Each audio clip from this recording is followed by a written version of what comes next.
Whatever strategy President Obama employs in the war in Afghanistan, he'll have an uphill battle to get Congress on board. Republicans are pushing Obama to listen to General McChrystal and deploy 40,000 more troops. But Democrats don't agree. Some want to get out of Afghanistan altogether, and others, like Senator Carl Levin, want to keep American troop levels steady and focused on building up Afghan forces.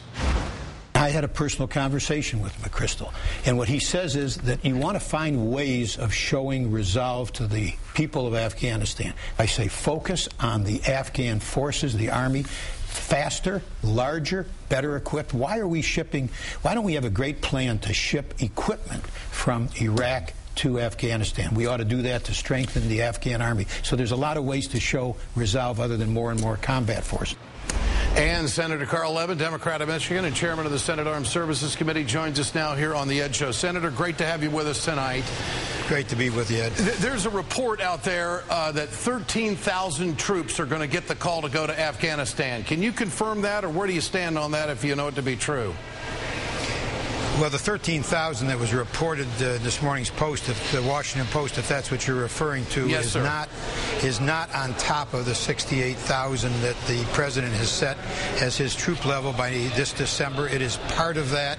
This is made up of a number of decisions that were made last December and January before President Bush left office. So that is 12,000 or 13,000 that they talked about were decided upon by President Bush, not by President Obama, and they are not in addition to the 68,000. They are part of it. Okay, so what would your advice to the president be right now in dealing with the situation in Afghanistan? Would you go along with the general's request of 40,000 troops? I don't think we ought to commit to additional combat forces for a number of reasons, but what we should do, it seems to me, is focus on strengthening the Afghan Army, the Afghan police.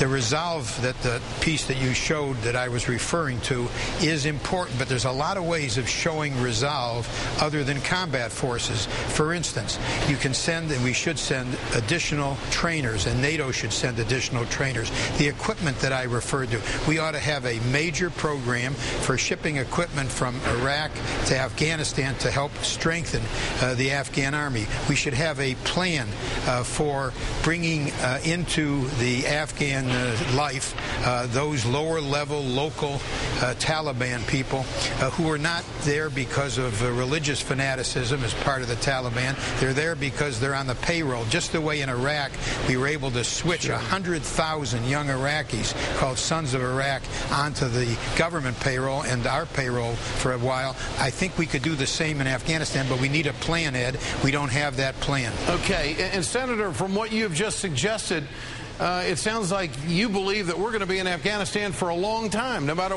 how this is cut.